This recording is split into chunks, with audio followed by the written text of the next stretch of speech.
This is simply organic thyme. Look at the bottle, it's beautiful.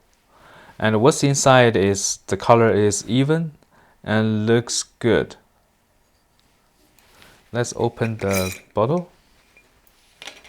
So it actually got two ways of it doing it. So first one is here, so you can get a lot more out. It smells so fresh.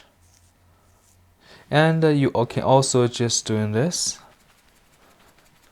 very little coming out, and it's pretty convenient. So this little lid is pretty tight, and you can even take this one out. I like the bottle. This is glass, and the cap is kind of air seal, so you don't need to worry about during a long time the ingredients will be like not fresh at all. And the labeled the ingredients nicely clearly in the front, and the size is alright. I think this bottle size is good for most herbs. Alright, I hope this video is helpful. Thank you for watching.